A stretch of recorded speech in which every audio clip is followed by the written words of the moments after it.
জি, আসসালামু আলাইকুম। জি, ভালো আছেন সবাই না? আমরা শুরু করি, হ্যাঁ হ্যাঁ? জি স্যার, আসসালামু আলাইকুম। আমরা আস্তে আস্তে শুরু করি, হ্যাঁ? ওয়ালাইকুম আসসালাম। আচ্ছা, আজকে আমরা অডিট প্ল্যান নিয়ে আলোচনা করবো।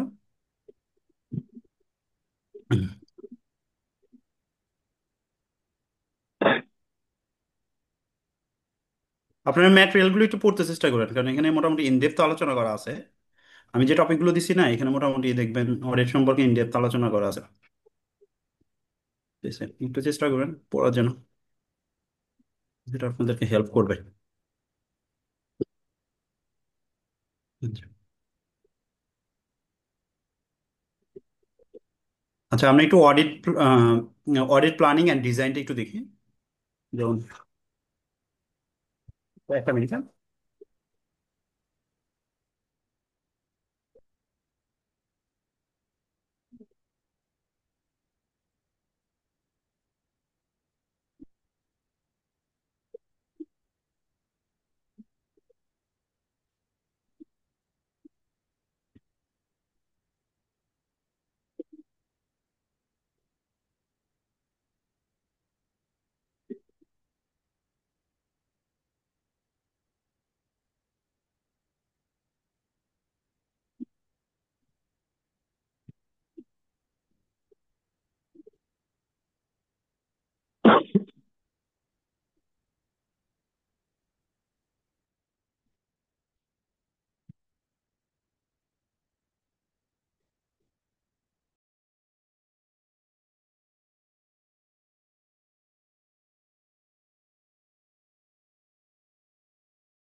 আচ্ছা, আমরা শুরু করি, হ্যাঁ? আচ্ছা, আমরা অডিট প্ল্যানিং অ্যান্ড ডিজাইন নিয়ে আলোচনা করবো। Audit planning and audit design নিয়ে আলোচনা করবো। আচ্ছা, এখানে মোটামুটি ইনডেপথ আলোচনা করা আছে। অডিট প্ল্যানিং এনি অডিট ফিজ সম্পর্কেও আলোচনা করা আছে। ঠিক আছে? আচ্ছা, আমরা প্ল্যানিং কি, যে আমরা যখন কোনো কাজ করতে যাই, বা তখন আমাদেরকে, বা আমরা অডিটের কাজের ক্ষেত্রে বা অডিট এনগেজমেন্টের ক্ষেত্রে আমাদেরকে কি করতে হয়? প্ল্যান করতে হয়, অডিট প্ল্যান করতে হয়। আপনার প্ল্যান মাফিক যদি কাজ করা হয়, আপনি দেখবেন যে আমরা সঠিক টাইমে কাজটা ডেলিভারি দিতে পারবো বা সঠিক টাইমে কাজটা কমপ্লিট করতে পারবো। আচ্ছা, এই প্ল্যানিং এর সাথে, অডিট প্ল্যানিং এর সাথে আরেকটা টার্মোলজি ইনভলভ, যেটাকে আমরা বলে থাকি অডিট স্ট্র্যাটেজি। এখানে দুইটা কনসেপ্ট আছে, audit strategy and audit planning. তাহলে হ্যালো। হোয়াট ইজ, জি, শোনাচ্ছে? ইমরুল ভাই, কোনো সাউন্ড পাওয়া যাচ্ছে না।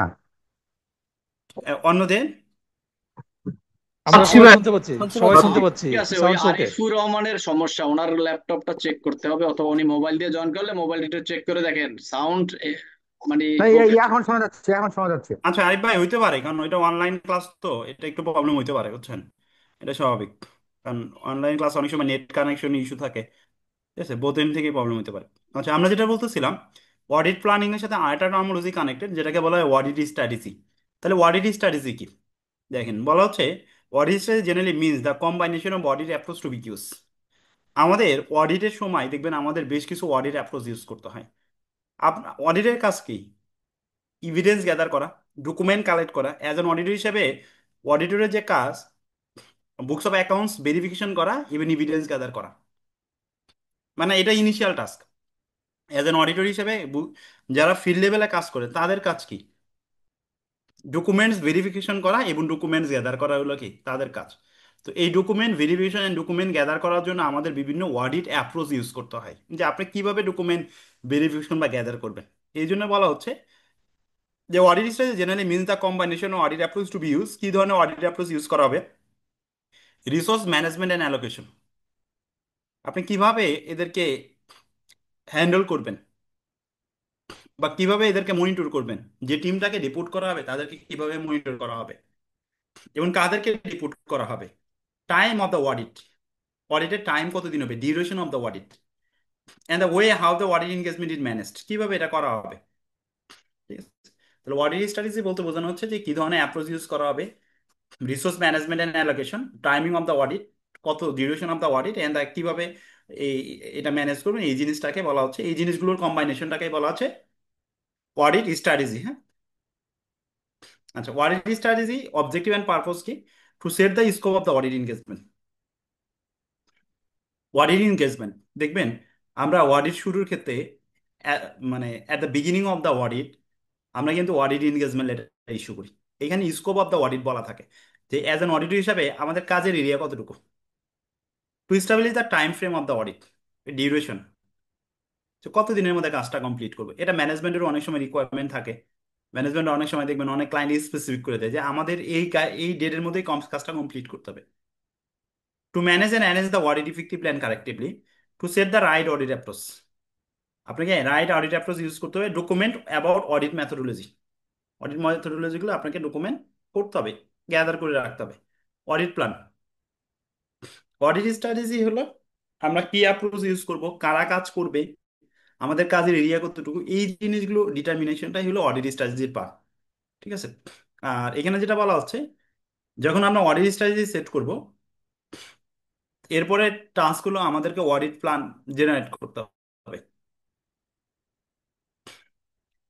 অডিট স্ট্র্যাটেজি যে মেটারগুলো আইডেন্টিফাই করা হয়েছে, এই জিনিসগুলো আপনি কিভাবে অ্যাপ্লাই করবেন এটা বলা হচ্ছে।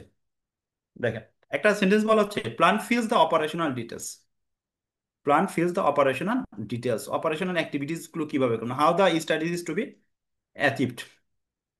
দেখেন অডিট প্ল্যানের মধ্যে কি কি থাকে, দ্য নেচার থাকবে, timing and extent of risk assessment procedure, nature timing and extent of risk assessment procedure. Risk assessment প্রসিডিউরটা কি, যে আমরা যে ক্লায়েন্টে অডিট করতে যাচ্ছি এই ক্লায়েন্টে কি ধরনের রিস্ক অ্যারাইজ হতে পারে।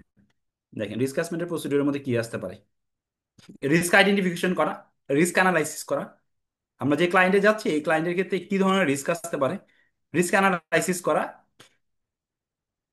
Analysis ongoing risk assessment and risk response, এবং এই রিস্কটা আপনি কিভাবে মিটিগেট করবেন, এই রিস্কটা আপনি কিভাবে মিটিগেট করবেন। তাহলে এটাই হলো বলা হচ্ছে যে nature timing extent of risk assessment procedure, আমরা এই ক্লায়েন্টের ক্ষেত্রে কি পরিমাণ রিস্ক অ্যাসেসমেন্ট প্রসিডিউরটা পারফর্ম করবো, দ্যাট ইজ পার্ট অফ কি অডিট প্ল্যানিং। ঠিক আছে। এখানে আরো বেশ কিছু জিনিস আছে, nature timing of further audit procedure, what audit procedure are to be carried out, কি ধরনের অডিট প্রসিডিউর আমাদের সম্পাদন করতে হবে। ঠিক আছে। যেমন অডিট প্রসিডিউরের মধ্যে দেখবেন আমাদেরকে 7 ধরনের অডিট প্রসিডিউরের কথা বলা হয়ে থাকে, যে seven, there are 7 audit procedure that's to be perform, মানে 7 ধরনের অডিট প্রসিডিউর আমরা সম্পাদন করতে পারি। যেমন ইন্সপেকশন করতে পারি, বুকস অফ অ্যাকাউন্টস আমরা ইন্সপেকশন করে দেখতে পারি, অবজার্ভ করতে পারি। ঠিক আছে। যে ক্লায়েন্টের অপারেশন অপারেশন কিভাবে পরিচালিত হচ্ছে এই জিনিসগুলো আমরা অবজার্ভ করে দেখতে পারি, রিকনসাইল করতে পারি, ক্যালকুলেশন করতে পারি। ঠিক আছে। এই জিনিসগুলোকে বলা আছে অ্যানালিটিক্যাল প্রসিডিউর, একটা আছে অডিট প্রসিডিউরের মধ্যে, এগুলো বলা হচ্ছে। হু শুড দে দেম, এই কাজগুলো কি করবে। যেমন আমরা অডিটের ক্ষেত্রে কিন্তু অ্যালোকেট করে দিই, অনেক সময় অ্যালোকেট করেছি, যারা জুনিয়র টিম মেম্বার থাকে এদেরকে দেখা যাচ্ছে অনেক সময় বুকস অফ অ্যাকাউন্টস চেক করার দায়িত্ব তো এদেরকে দিয়ে দেওয়া হয়, যে না তোমরা বুকস অফ অ্যাকাউন্ট চেক করে দেখো, এই জিনিসটা ওদেরকে দিয়ে দেওয়া হয়, যে এই জিনিসগুলো তোমরা দেখো, ভাউচার গুলো চেক করে দেখো, ভাউচার গুলো ঠিক আছে কিনা, এখানে ফিগার ঠিক আছে কিনা, অ্যাপ্রুভাল আছে কিনা, এই জিনিসগুলো তোমরা দেখো। এটা জুনিয়র টিম মেম্বারদেরকে কি করা হয়, এই জিনিসগুলো অ্যালোকেট করা হয়। How much work should be ডান, এটা স্যাম্পল সাইজ, ইটিসি, যে কি পরিমাণ কাজ সম্পাদন করবেন। যেমন 12 মাসের ট্রানজেকশন, আপনি কি সবগুলো ট্রানজেকশন চেক করে দেখবেন কিনা। অডিটর কিন্তু স্যাম্পল স্যাম্পল বেসিসে কাজ করে, স্যাম্পল সাইজ। ঠিক আছে। স্যাম্পল সাইজ, যেমন একটা টার্মোলজি আছে দেখবেন, খেয়াল রাখবেন, কিছু কিছু জিনিস নোট ডাউন করে রাখতে পারেন, যে টার্মোলজি গুলো অডিটের সাথে কানেক্টেড। পপুলেশন, ডিউরিং দ্য পিরিয়ডে কোম্পানি যে পরিমাণ ট্রানজেকশন হয়েছে এই ট্রানজেকশনগুলোকে অডিটের ভাষায় বলা হয় পপুলেশন। ঠিক আছে। আমি ধরে নিচ্ছি ডিউরিং দ্য পিরিয়ডে কোম্পানি 1000 ট্রানজেকশন হয়েছে, এই 1000 ট্রানজেকশনের মধ্যে অ্যাজ অ্যান অডিটর হিসাবে আপনি কতগুলো ট্রানজেকশন চেক করে দেখবেন, 200, তাহলে আপনার স্যাম্পল সাইজ হলো 200, 200 ট্রানজেকশন আপনি ভেরিফিকেশন করে দেখবেন। ঠিক আছে। When the work should be done, কখন শুরু করবেন। যেমন ব্যাংকের ক্ষেত্রে দেখবেন ইয়ার এন্ড শেষ হওয়ার আগে অডিট কিন্তু শুরু হয়, যেমন এটা ইন্টারিম ভার্সেস ফাইনাল। বা আমরা অনেক সময় কি করি, যে কোম্পানিগুলো দেখবেন closing inventory, fixed asset verification বা ক্লোজিং ইনভেন্টরি কাউন্টিং করে থাকি। এটা ইয়ার এন্ডিং এ আমরা ইনভেন্টরি কাউন্টিং করে থাকি, বা ইয়ার এন্ডিং এর 1-2 দিন পরে আমরা ইনভেন্টরি কাউন্টিং গুলো করে থাকি। এরপরে ফাইনাল অডিটটা হয়তো বা মাসখানেক পরে বা মাস দুয়েক পরে আমরা শুরু করি, হ্যাঁ? এটাও any other procedure necessary to confirm the আইসা। আমার কোনো ফার্দার প্রসিডিউর সম্পাদন করতে হবে কিনা আইসা কমপ্লায়েন্সের জন্য। আইসা কমপ্লায়েন্স কিন্তু একটা major issue in case of external অডিটের ক্ষেত্রে। আমরা যখন অডিট করতেছি, এই অডিটের ক্ষেত্রে যেমন আইসা 570, 570-এর ক্ষেত্রে আমরা কি কি কমপ্লায়েন্স করছি, 560 নিবে অডিট নিবেন, ইভেন আপনার আপনার অডিট প্রসিডিউর গুলো সম্পাদন করছেন কিনা বলা থাকে কিন্তু। ঠিক আছে, আমাদের আইসার কমপ্লায়েন্স গুলো ইম্পর্টেন্ট।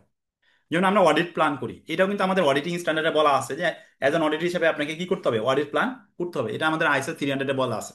আইএসও 300 অনুযায়ী অডিটরকে কি করতে হবে, অডিট প্ল্যান করতে হবে। আচ্ছা, এটার মধ্যে পার্থক্য কি, audit plan and audit strategy, এটা আমরা স্কিপ করে গেলাম। আচ্ছা, প্ল্যান কেন করা হয়? কাজটা সঠিকভাবে সমাধান করার জন্য প্ল্যান করা হয়। হ্যাঁ, এটাই, কাজটা সঠিকভাবে সম্পাদন করার জন্য ফার্স্টে কিন্তু এটাই বলা হয়েছে। দেখবেন যে আমরা যাতে অ্যাপ্রোপ্রিয়েট এরিয়াগুলোতে কি করতে পারি, ইম্পর্টেন্ট এরিয়াগুলোতে যাতে অ্যাটেনশন দিতে পারি, ইম্পর্টেন্ট এরিয়াগুলোতে আমরা যাতে অ্যাটেনশন দিতে পারি। যেমন আমরা যখন অডিট করি বা কোনো ক্লায়েন্টের ক্ষেত্রে ডকুমেন্ট ভেরিফিকেশন করি, ওয়ার দেন অডিট হিসাবে কিন্তু আপনার সব লাইন আইটেম কিন্তু ভেরিফিকেশন করেন না, করেন? সব লাইন আইটেম ভেরিফিকেশন করেন না। আমাদের মেজর লাইন আইটেম গুলো আমাদের ভেরিফিকেশন করে দেখতে হয়, মেজর লাইন আইটেম। ঠিক আছে, মেজর লাইন আইটেম। যেমন আমরা একটা ক্লায়েন্টে বৃহস্পতিবার দিন আমরা অডিটের কাজ করতেছিলাম। তো ওই ক্লায়েন্টের মেজর লাইন আইটেম হলো রেভিনিউ, হলো ওদের মেজর লাইন আইটেম ছিল রেভিনিউ। ওদের হলো, এই ক্লায়েন্টটা ছিল রেন্টাল ইনকাম জেনারেট করে, ছোট ছোট কনসার্ন। তো আমরা revenue as a major client. Service oriented কোম্পানির ক্ষেত্রে স্যালারি মেজর, মেজর একটা কস্ট। সার্ভিস ওরিয়েন্টেড কোম্পানির ক্ষেত্রে দেখলাম স্যালারি, ইউটিলিটি বিল, আর ইউটিলিটি বিল আছে, রেন্ট আছে, এই খরচগুলোই মেজর। আর বাকি যে খরচগুলো আছে এই খরচগুলো আহ, মানে ছোট ছোট খরচ, খুব বেশি বড় কোনো কস্ট নাই। ঠিক আছে? তার মানে এই জিনিসগুলোকে আমাদের কি করতে হবে, আগে প্রায়োরিটি দিতে হবে, মানে এই খরচগুলোকে প্রায়োরিটি দিতে হবে বেশি পিএল এর আইটেমের ক্ষেত্রে। ব্যালেন্স শিটের ক্ষেত্রেও কিন্তু আমরা ওইভাবে দেখি যে কোন আইটেমগুলোকে আমাকে ফোকাস দিতে হবে। Identify potential problems and resolve them. Potential যদি প্রবলেম অ্যারাইজ হয়, এটা আইডেন্টিফাই করতে হবে এবং রিজলভ করতে হবে। প্রবলেম হতে পারে কি, যে ক্লায়েন্ট যেভাবে ফিনান্সিয়াল স্টেটমেন্ট প্রেজেন্ট করছে, অনেক সময় কি, যেমন আমাদের ক্লায়েন্ট কি করছে, প্রায়র পিরিয়ডের ফিগার তুলতে ভুল করছে। এটা আমরা ক্লায়েন্টকে বললাম যে এটা আপনি ভুল করছেন, এটা কারেকশন করে দেন। বা ক্যাশ ফ্লো স্টেটমেন্টটা সে ঠিক মতো করতে পারে না। ঠিক আছে, বা আমরা যখন ডকুমেন্ট ভেরিফিকেশন করতে চাই, হয়তো বা কোনো ট্রানজেকশন অনেক সময় বাদও পড়ে যায়। ভেরিফিকেশন ভেরিফিকেশন যখন করতে যায়, যেমন অ্যাকাউন্ট অ্যাকাউন্টিং প্রসেস কি, কোম্পানিগুলো কি করবে, ডে টু ডে ট্রানজেকশনের জন্য জার্নাল করবে। জার্নালগুলো কি করবে, ডে টু ডে ট্রানজেকশনের জন্য জাবেদা করবে জার্নালগুলো। এরপরে সে কি করবে, ক্যাশ বুক বা ব্যাংক বুক মেনটেন করবে। এখান থেকে সে কি করবে, লেজার করবে।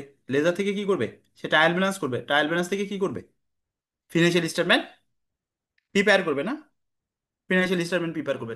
আমরা যখন হয়তো বা ডেবি দেখতে যাচ্ছি, জার্নাল ভাউচার গুলো দেখতে যাচ্ছি, বা ডেবিট ভাউচার গুলো দেখতে যাচ্ছি, কোনো একটা ট্রানজেকশন বাদ পড়ে গেছে, অথবা এই ট্রানজেকশনটা রেকর্ড করা হয়নি, লেজার ইনপুট দেওয়া হয় নাই ভুল বশত। ঠিক আছে, কারণ ট্রানজেকশনের ক্ষেত্রে গুলো ডাবল ইম্প্যাক্ট পড়ে না, ডেবিট ক্রেডিট দুই সাইডে কিন্তু ইম্প্যাক্ট করতেছে। তেমন ওই ট্রানজেকশনটা যদি আমাদের চোখে পড়ে, ক্লায়েন্টকে আমরা অনেকে বলি যে এই ট্রানজেকশনটা কি করেন, ইনক্লুড করে দেন।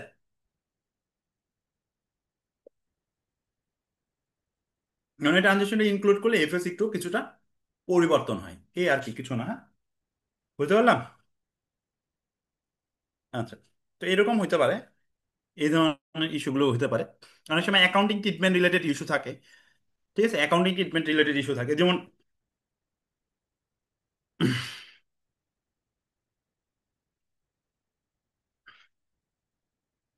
যেমন কারেন্ট অ্যাসেটের ক্ষেত্রে আমাদের যে ক্লায়েন্টটাতে অডিট করতে, কারেন্ট অ্যাসেটের ক্ষেত্রে সে লিখছে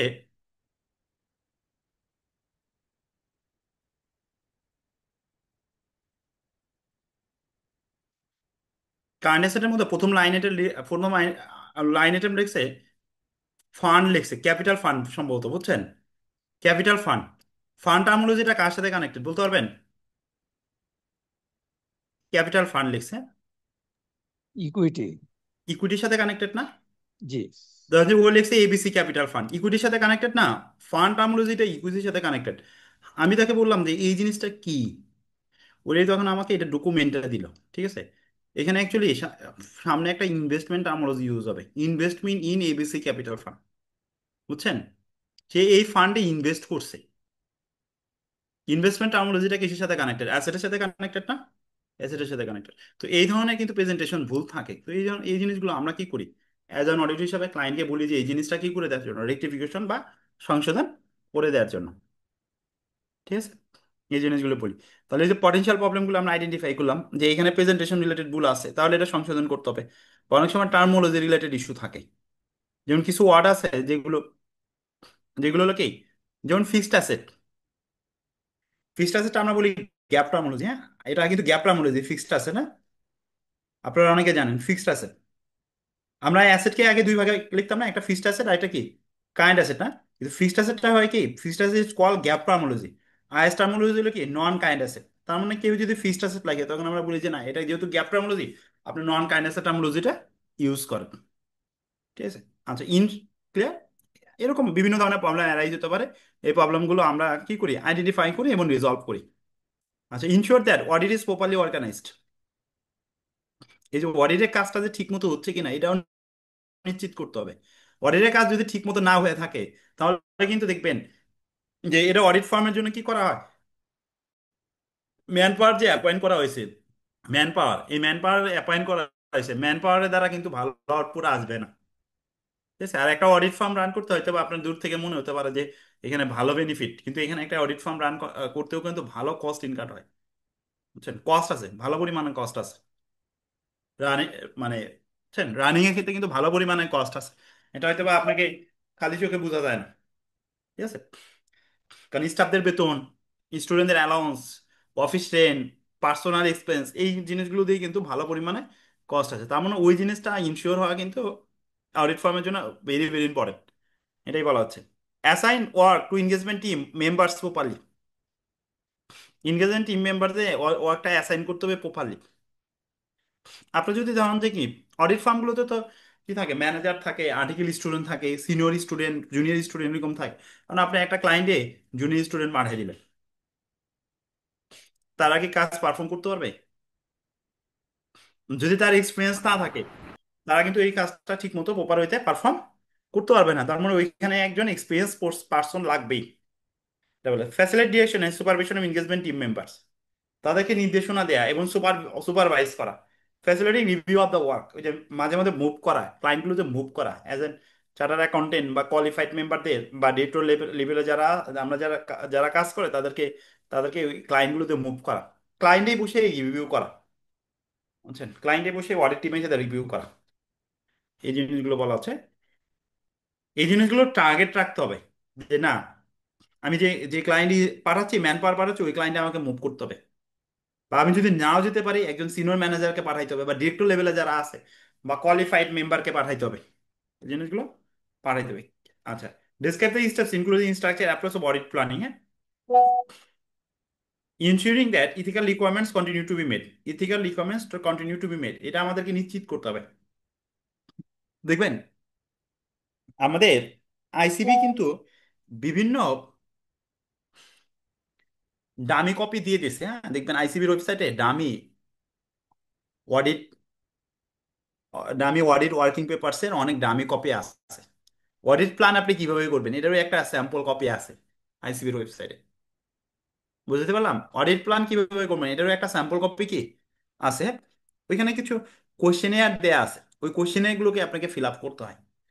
ঠিক আছে, যে আমি এই কাজটা করছি কিনা, এটা আরো ডিটেলস, এই কোশ্চেনিয়ার গুলো কিন্তু এই কোশ্চেনিয়ার গুলো কিন্তু আমরা ডিটেলস করে আরো ডিটেলস, যেমন বলা হচ্ছে ensuring the ethical requirements continue to be made.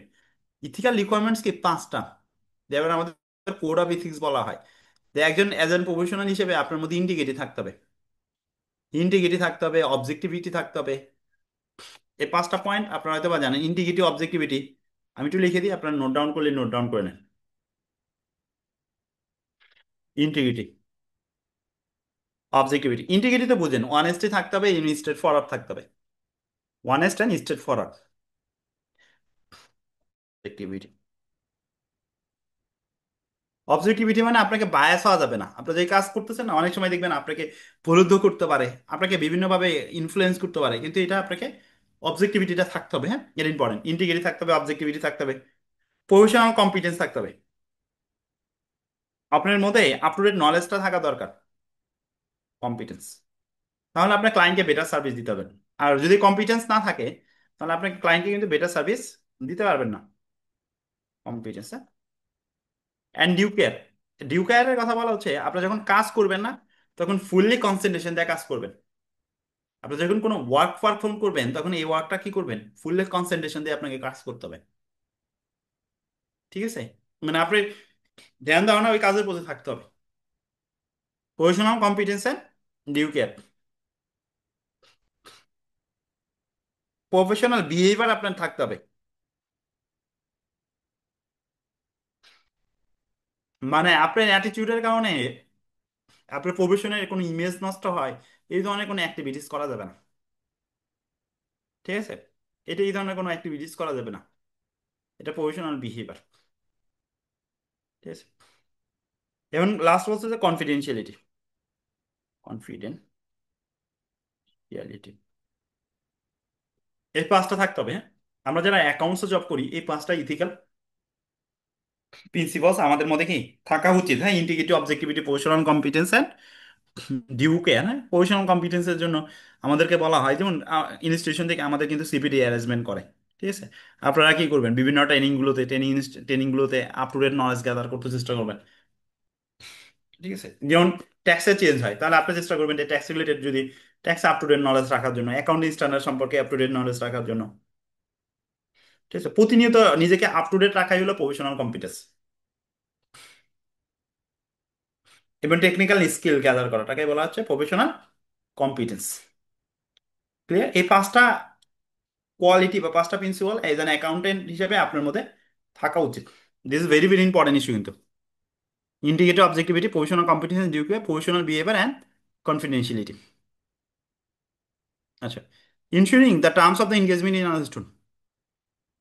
এনগেজমেন্টের যে টার্মস থাকে, এই টার্মসগুলো আমাদেরকে নিশ্চিত করতে হবে যে এই জিনিসটা আমরা বুঝতে পারছি। Determine the relevant characteristics of the engagement. আমাদের রিলিভেন্ট ক্যারেক্টারিস্টিক্স সম্পর্কে আন্ডারস্ট্যান্ড গ্রো করতে হবে।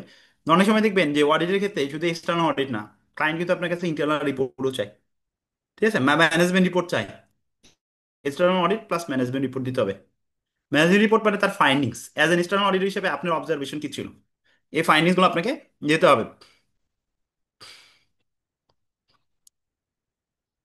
Discovering the key dates for reporting and other communication. Reporting deadline and other communication. Communication হতে পারে মিটিং উইথ দ্য ক্লায়েন্ট, ক্লায়েন্টের সাথে meeting. Determining materiality and preliminary risk assessment. আপনাকে materiality লেভেলটা determine করতে হবে, অ্যান্ড প্রিলিমিনারি রিস্ক অ্যাসেসমেন্ট করতে হবে। প্রিলিমিনারি রিস্ক অ্যাসেসমেন্ট কি, আপনার যে ক্লায়েন্টে অডিট করতে যাচ্ছেন এখানে কোথায় মিস স্টেটমেন্ট ঘটতে পারে। ঠিক আছে, এই প্রিলিমিনারি রিস্ক অ্যাসেসমেন্টের জন্য আমরা অ্যানালিটিক্যাল প্রসিডিউর সম্পাদন করে থাকি। অ্যানালিটিক্যাল প্রসিডিউর, যেটা আলোচনাটা আমরা একটু পরেই পাবো। Consideration of when work to be carried out, for example before or after the year end. কখন কাজটা আমরা শুরু করব, ইয়ার এন্ডিং আগে নাকি পরে। Consideration team members available, the skills and how and when they are to be used. Available আছে কিনা, তারা কতটুকু দক্ষ, এবং how and when they are used, তাদেরকে কখন আমরা ইউজ করব। ঠিক আছে। এই যে, আচ্ছা, content of the audit strategy. Audit strategy এখানে ইন ডেপথ আলোচনা করা আছে। অডিট স্ট্র্যাটেজির মধ্যে আন্ডারস্ট্যান্ডিং দ্য এন্টিটিস ইনভলভমেন্ট। আপনি যে কোম্পানিতে অডিট করতে যাচ্ছেন, এই কোম্পানি সম্পর্কে আপনাকে জানতে হবে। এন্টিটিস ইনভলভমেন্ট, এন্টিটিস ইনভলভমেন্টের মধ্যে যে জিনিসগুলো আছে, এই কোম্পানির নেচার অফ বিজনেস কি, এই কোম্পানি শেয়ার হোল্ডার কয়জন, তাদের ব্যাকগ্রাউন্ড সম্পর্কে আপনি নলেজ গ্যাদার করতে পারেন। অ্যাকাউন্টসে কারা আছে, তাদের ব্যাকগ্রাউন্ড সম্পর্কে আপনি একটু নলেজ গ্যাদার করতে পারেন। ঠিক আছে, প্রিভিয়াস পিরিয়ড অডিট রিপোর্টটা এই জিনিসগুলো মানে ইন্টারনাল ইনভারমেন্ট। বুঝতে পারলাম? ইন্টারনাল ইনভারমেন্ট বলতে কি বোঝানো হচ্ছে, কোম্পানির নেচার অফ বিজনেস, কোম্পানির কাস্টমার কারা, সাপ্লায়ার কারা, ঠিক আছে, শেয়ার হোল্ডার কারা, অ্যাকাউন্টস টিমে কারা আছে, এই জিনিসগুলো কি করা, এই জিনিসগুলো সম্পর্কে নলেজ গ্যাদার করাকে বলা হচ্ছে understanding the entities involvement. Entity involvement সম্পর্কে বোঝা। ওই কোম্পানি, যে কোম্পানিতে যাচ্ছেন ওই কোম্পানিতে কোনো ইন্টারনাল অডিট ডিপার্টমেন্ট আছে কিনা। Understanding the accounting internal control system. Accounting and internal control system, তাদের জন্য কোন অ্যাকাউন্টিং স্ট্যান্ডার্ড গুলো অ্যাপ্লিকেবল। তার ইন্টারনাল কন্ট্রোল সিস্টেমটা কেমন?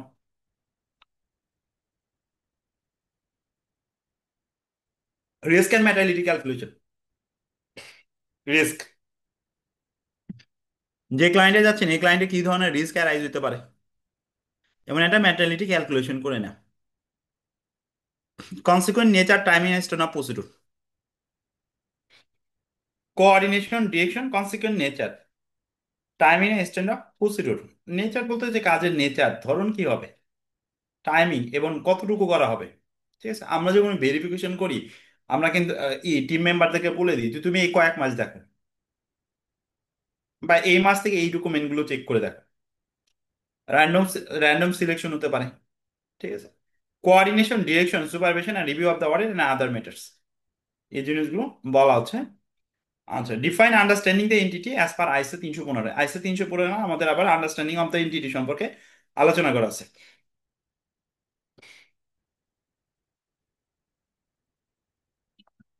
এন্টিটি সম্পর্কে বুঝতে হবে কেন আপনাকে, রিস্ক অফ ম্যাটেরিয়াল মিস স্টেটমেন্টটা আইডেন্টিফাই করার জন্য এন্টিটি সম্পর্কে নলেজটা গ্যাদার করা দরকার। এই যে ম্যাটেরিয়াল মিস স্টেটমেন্ট ঘটতে পারে দুইটা কারণে, একটা হলো ওয়েদার ডিউ টু ফ্রড, আর একটা হতে পারে ইউরো। ফ্রড হলো কি, এটা তো বলা কোলুটেড। ফ্রডও কিন্তু আপনি আইডেন্টিফিকেশন করতে পারবেন যে কোনটা ফ্রড আর কোনটা কি এরর। ফ্রড, ফ্রডটাও কিন্তু, ফ্রডটা ফ্রডটাও দেখবেন বিভিন্ন কারণে হতে পারে, ম্যানেজমেন্ট প্রেশারের কারণে অনেক সময় ফ্রড ফ্রড ইনকার হয়। ঠিক আছে, ম্যানেজমেন্ট প্রেশারের কারণেও কিন্তু ফ্রড ইনকার হতে পারে। ফ্রড হলো দুই ধরনের, একটা হলো স্টিল অফ অ্যাসেট, অ্যাসেট চুরি করা বা মিস ইউজ করা। আর একটা হলো ফিনান্সিয়াল স্টেটমেন্ট ম্যানিপুলেট করা, এটা ফ্রড। ফিনান্সিয়াল স্টেটমেন্ট ম্যানিপুলেট করা বা মিস স্টেট করাটাকে বলা হয় কি, ফ্রড। ঠিক আছে, আর ইরোর তো জানেন, ইরোর হলো আনইনটেনশনাল, যদি মিস্টেক হয়ে থাকে তখন এটাকে বলা হয় ইরোর। আনইনটেনশনাল মিস্টেক হয়ে থাকলে এটাকে বলা হয় ইরোর। কোনো একটা JB voucher, journal voucher, debit voucher, এটা হয়তো বা লেজারের ইনপুট দেওয়া হয় না, এই জন্য ট্রায়াল ব্যালেন্স ঠিকই মিলছে, কিন্তু এটা কারণে এটা হয়তো বা ইনপুট দেওয়া হয়নি ভুলবশত। ঠিক আছে, তার মানে দ্যাট ইজ কল কি, হিরোর। এটা ইন্টেনশনাল না, এটা আনইনটেনশনাল ছিল। ডেপ্রিসিয়েশন ভুলবশত বেশি চার্জ করাইছে, বা ডেপ্রিসিয়েশনের ক্যালকুলেশনটা ভুল ছিল, খুব বেশি ইম্প্যাক্ট ইম্প্যাক্ট পড়ে না, দিস ইজ কল কি আনইনটেনশনাল ইরোর। এগুলো ইরোরের মধ্যে পড়বে, হ্যাঁ। আনইনটেনশনাল মিস্টেকটাকে বলা হয় ইরোর। আচ্ছা, এখন আপনি এন্টিটি সম্পর্কে কিভাবে নলেজ গ্যাদার করবেন, হোয়াই, এটা কেন দরকার, হোয়াট, কি জন্য দরকার, এবং হাউ, কিভাবে গ্যাদার করবেন। ম্যাটেরিয়াল মিস স্টেটমেন্টটাকে আইডেন্টিফাই করার জন্য এটা আমার দরকার, to identify the material miss statement. Audit প্রসিডিউরটাকে পারফর্ম করার জন্য দরকার, এটা অডিট জাজমেন্টের রেফারেন্স হিসেবে কাজ করার জন্য দরকার। হোয়াট কি, ইন্ডাস্ট্রি, আপনার যে যে কোম্পানি অডিট করতেছেন ওটা কোন ইন্ডাস্ট্রিতে আছে, রেগুলেটরি বডি কারা, this is very very important. এটা অডিটের ক্ষেত্রে কিন্তু আমাদের খুব খুব ইম্পর্টেন্ট, রেগুলেটরি বডি কারা। কারণ এই রেগুলেটরি বডির পরেই কিন্তু আপনার রিস্ক ফ্যাক্টরটা ডিপেন্ড করে। বুঝছেন, রেগুলেটরি বডির পরেই রিস্ক ফ্যাক্টরটা ডিপেন্ড করে। ঠিক আছে, লিস্টেড কোম্পানি অডিটের ক্ষেত্রে যে ধরনের রিস্ক, নন লিস্টেড কোম্পানি অডিটের ক্ষেত্রে কিন্তু এই ধরনের রিস্ক থাকবে না। ঠিক আছে, এটা এন্টিটি টু এন্টিটি ভ্যারি করবে। ঠিক আছে, এটা এন্টিটি টু এন্টিটি ভ্যারি করে। যেমন প্রভিডেন্ট ফান্ড, এই ক্ষেত্রে যে ধরনের প্রভিডেন্ট ফান্ড অডিটের ক্ষেত্রে যে ধরনের রিস্ক, একটা কোম্পানি অডিটের ক্ষেত্রে কিন্তু রিস্ক লেভেল সেম না। ঠিক আছে, কারণ ওই রিপোর্টটা আপনার ম্যানেজমেন্ট, ইন্টারনাল ম্যানেজমেন্টের মধ্যে ইউজ হবে। ঠিক আছে, আচ্ছা, তো এটা একটা ইম্পর্টেন্ট ইস্যু কিন্তু, রেগুলেটরি বডি কারা, এন্ড আদার এক্সটার্নাল ফ্যাক্টরস। এবং আদার এক্সটার্নাল ফ্যাক্টর গুলো কি, including the reporting framework. Reporting framework তো বোঝা যাচ্ছে, এটা আমরা অ্যাকাউন্টিং স্ট্যান্ডার্ড গুলো বলি যে আইএস এবং আইএফআরএস হলো reporting framework. Nature of the entity বা লোকাল যদি কোনো কমপ্লায়েন্স থাকে, এগুলোর রিপোর্টিং ফ্রেমওয়ার্ক বলা হচ্ছে। Nature of the entity, entity business nature কি, ইনক্লুডিং সিলেকশন, অ্যাপ্লিকেশন ও অ্যাকাউন্টিং পলিসি। ঠিক আছে, কোম্পানিগুলোর ক্ষেত্রে দেখবেন ভালো ভালো কোম্পানিগুলোতে এদের ইন্টারনাল পলিসি থাকে, এই পলিসিগুলো অ্যাকাউন্টিং স্ট্যান্ডার্ড অনুযায়ী আছে কিনা এই জিনিসগুলো দেখতে হবে। ঠিক আছে, অ্যাকাউন্টিং স্ট্যান্ডার্ড অনুযায়ী বা অ্যাকাউন্টিং কনভেনশন অনুযায়ী পলিসিগুলো ঠিক আছে কিনা, অ্যাকাউন্টিং কনভেনশন অনুযায়ী পলিসিগুলো ঠিক আছে কিনা। মানে আমাদের অ্যাকাউন্টিং স্ট্যান্ডার্ডে কিন্তু ইচ অ্যান্ড এভরিথিং বলা থাকে না, হ্যাঁ? ঠিক আছে, এটা অনেকের পারসেপশন দেয় অ্যাকাউন্টিং রিলেটেড যাবতীয় সব ইস্যুই মানে অ্যাকাউন্টিং স্ট্যান্ডার্ড আছে। অ্যাকাউন্টিং স্ট্যান্ডার্ড একটু উপর লেভেলের ইস্যুগুলো নিয়ে ডিল করছে।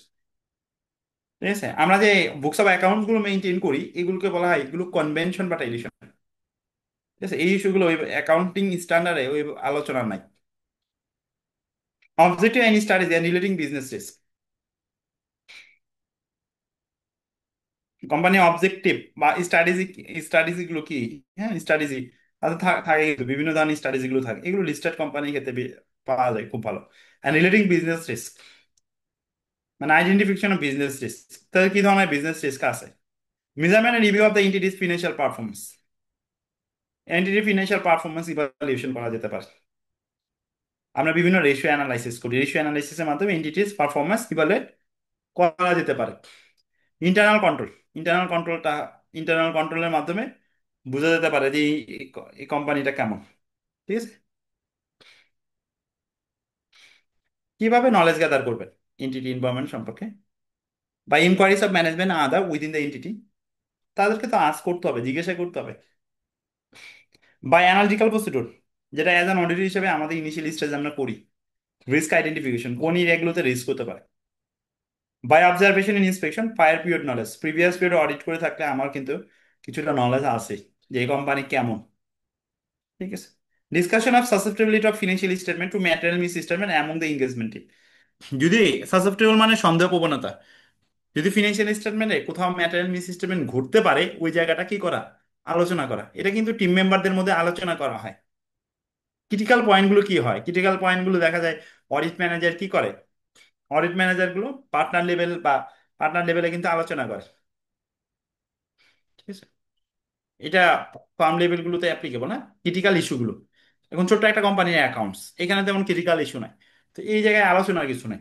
দেখবেন যে যারা ম্যানেজার থাকে ফার্ম লেভেলের ম্যানেজার, এরা কিন্তু পার্টনার লেভেলে আর কোনো ডিসকাশন করে না। আচ্ছা, আমরা একটা ইম্পর্টেন্ট পয়েন্ট করবো, professional scepticism. As an audit হিসেবে আমাদের মধ্যে প্রফেশনাল স্কেপটিসিজম রাখতে হবে। এটা বাংলায় বলে সংশয়বাদ, কোশ্চেনিং মাইন্ড। দেখেন এখানে একটা পিকচার দেয়া আছে, professional scepticism auditing, third eye of auditor. স্কেপটিসিজমটাকে বলা হচ্ছে কি অডিটরের কি 3 নাম্বার চোখ, বুঝছেন। মানে ক্লায়েন্ট যে আমাকে ডকুমেন্ট গুলো দিবে, ঠিক আছে, অ্যাজ অ্যান অডিটর হিসেবে ক্লায়েন্ট ডকুমেন্ট দিল আমি লিখে দিলাম, এটা কিন্তু অ্যাজ অ্যান অডিটর হিসেবে অডিটরের কাজ না। অডিটরের কাজ কি, এটা সত্যতা যাচাই করা। অডিটরের কাজ কি, এটা সত্যতা যাচাই করা। এটা সত্যতা যাচাই করার জন্য তার কি করতে হবে, তার সাপোর্টিং ডকুমেন্ট গুলো আমাকে দেখতে হবে। ঠিক আছে, আপনার ক্লায়েন্টের সেলস ঠিক আছে কিনা, এটা এটা ইভালুয়েটের জন্য আমাকে কি করতে হবে, তার সেলস লেজার দেখতে হবে, সেলস লেজারের ক্যালকুলেশন ঠিক আছে কিনা।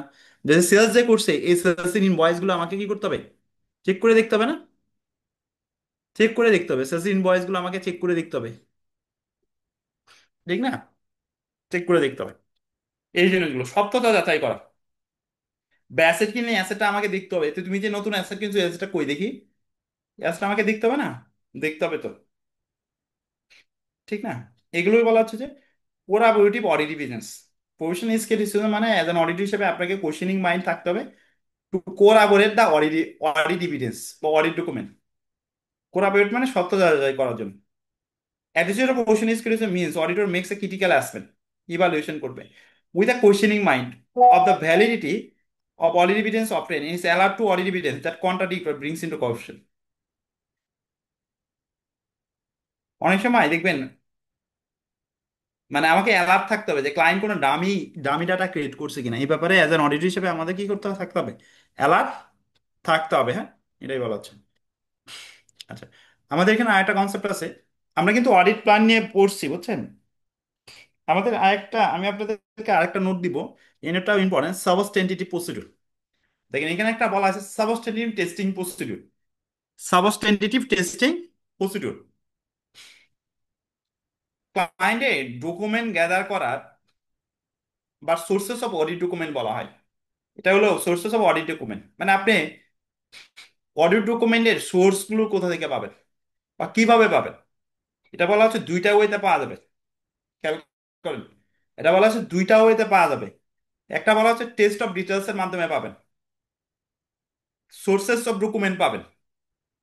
আরেকটা বলা হচ্ছে টেস্ট অফ কন্ট্রোলের মাধ্যমে পাবেন।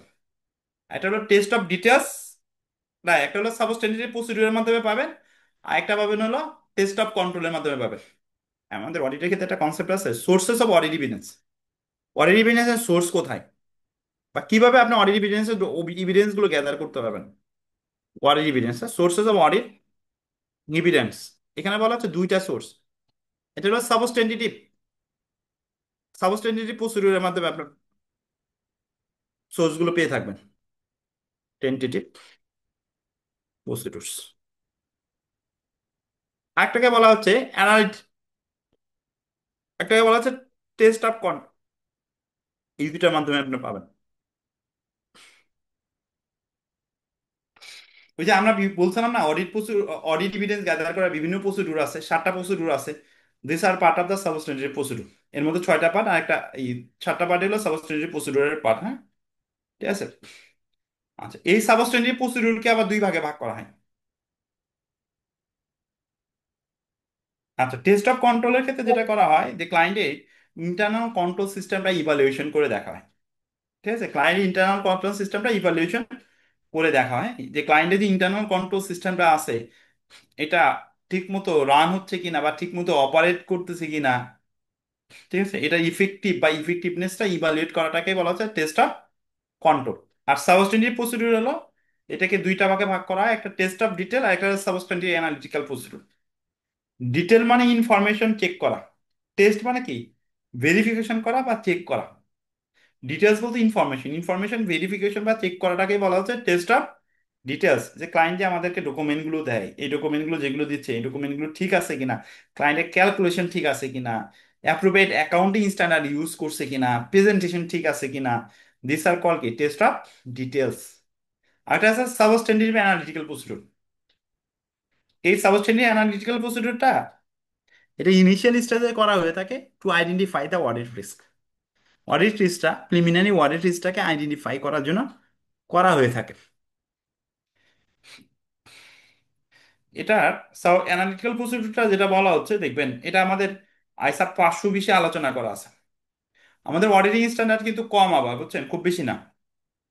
আমাদের যেমন অ্যাকাউন্টিং স্ট্যান্ডার্ড আছে আমাদের অডিটিং স্ট্যান্ডার্ডও আছে।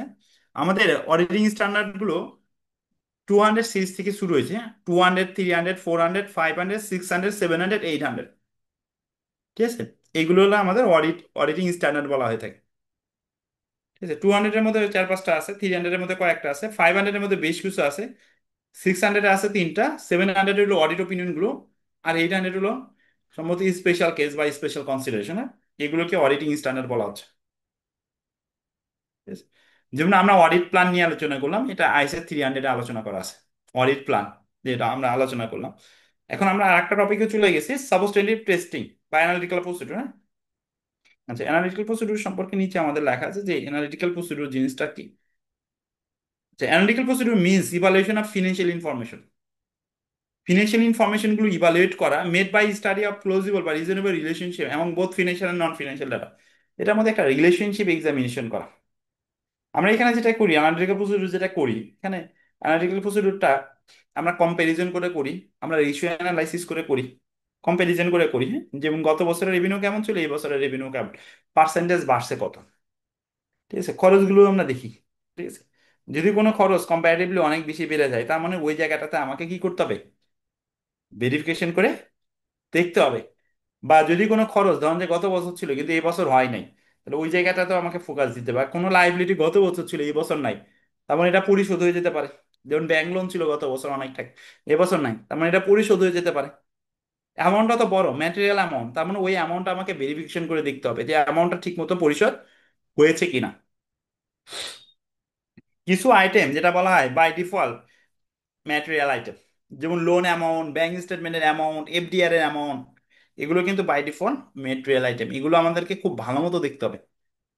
রেভিনিউ, এগুলো খুব ভালো মতো দেখতে হবে। পার্সেস খুব ভালো মতো ভেরিফিকেশন করে দেখতে হবে। হ্যাঁ ঠিক আছে, এই জিনিসগুলো অ্যাজ অ্যান অডিট হিসেবে আমাদেরকে খুব কেয়ারফুলি চেক করে দেখতে হয়, কেয়ারফুলি ভেরিফাই করে দেখতে হয়, ভেরিফিকেশন করে দেখতে হয়। কারণ এই ডাটাগুলো খুবই সেন্সিটিভ। আচ্ছা, এই দেখেন আইসা 520-এ বলা আছে analytical procedure require auditor to apply analytical procedure in the overall review at the end of the audit and as substantive procedure. এটা লাস্টের দিকেও করা হয়ে থাকে, এবং substantive procedure two operate audit division directly.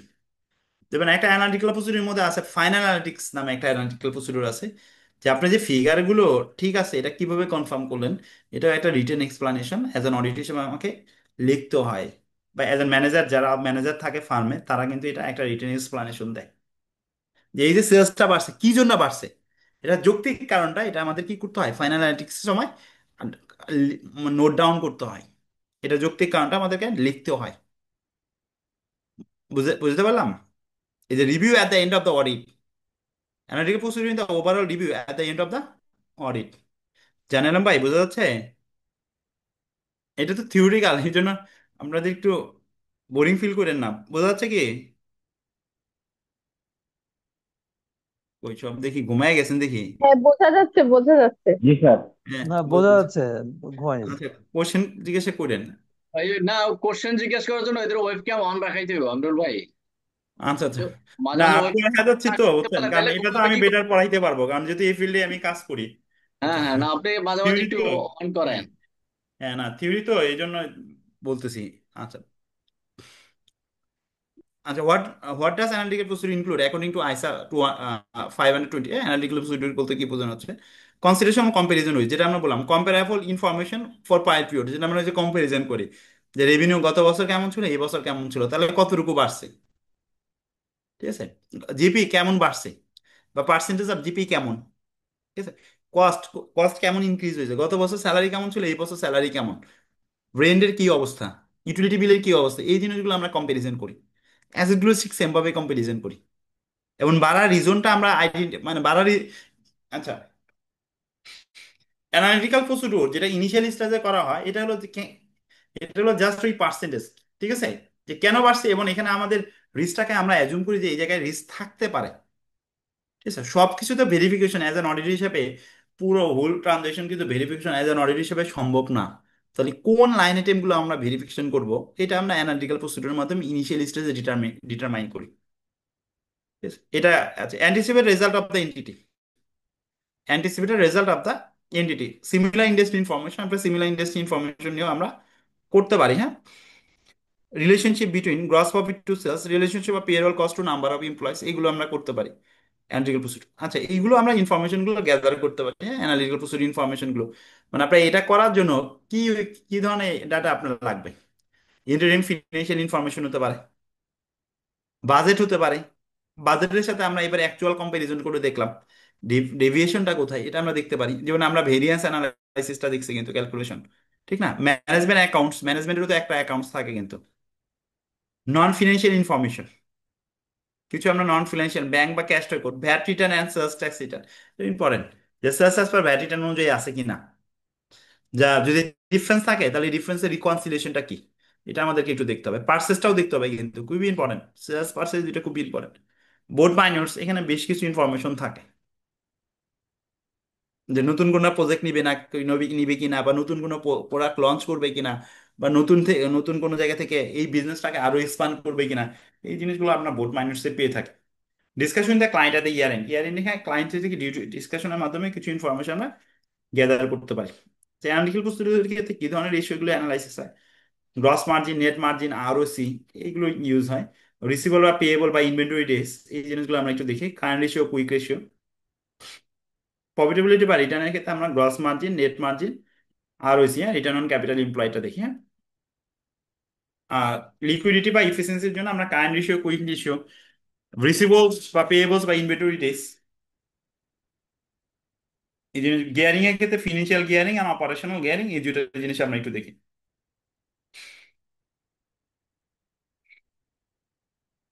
Financial gearing and operational gearing, হ্যাঁ,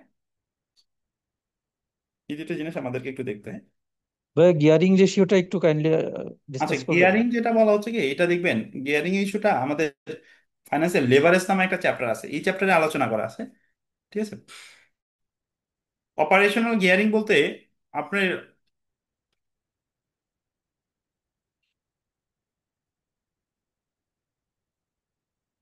মানে gearing, operational gearing হলো কি যে কোনো কারণে যদি আপনার যদি সেলসের যদি কোনো পরিবর্তন হয়, কোনো কারণে যদি সেলসের যদি পরিবর্তন হয়ে থাকে, তাহলে কি পরিমাণ ইম্প্যাক্ট পড়তে পারে। মানে আমাদের যে অপারেশনাল গিয়ারিং বলতে ভিসি কে বোঝানো হচ্ছে, হ্যাঁ, ভেরিয়েবল কস্ট আছে না, ভেরিয়েবল কস্টের ভিসি, হ্যাঁ, variable cost and fixed cost, সম্ভবত এটা জিনিসটাকে বোঝানো হচ্ছে। আর ফিনান্সিয়াল গিয়ারিং বলতে ফাইন্যান্স কস্টটাকে মিন করা হচ্ছে। ফিনান্সিয়াল গিয়ারিং, হ্যাঁ, ফাইন্যান্স কস্টটাকে মিন করা হচ্ছে যে আপনার যদি কোনো কারণে যদি চেঞ্জ হয়ে থাকে, সেলসের যদি কোনো পরিবর্তন হয়ে থাকে, এক্ষেত্রে আপনার কোনো ধরনের নেগেটিভ ইম্প্যাক্ট পড়বে কিনা, ঠিক আছে, কোনো ধরনের নেগেটিভ ইম্প্যাক্ট পড়বে কিনা, হ্যাঁ, বুঝতে পারলাম কিনা। দেখ, এখানে যদি আমি একটা এক্সাম্পল জি, দিই, বুঝতে পারছি। ধরেন যে আপনার 100 টাকা সেলস করেন, হ্যাঁ, 100 টাকা সেলস করেন, ঠিক আছে, 100 টাকা সেলস করেন আপনার, এই 100টা ইউনিট 100 টাকায় সেল করেন, 100টা ইউনিট আপনি 100 টাকায় সেল করেন। আচ্ছা, আপনার কোম্পানিতে কোন কস্টটা, ধরেন যে আমরা তো কস্ট জানি দুই ধরনের, একটা হলো ভেরিয়েবল কস্ট, একটা হলো কি ফিক্সড কস্ট, না,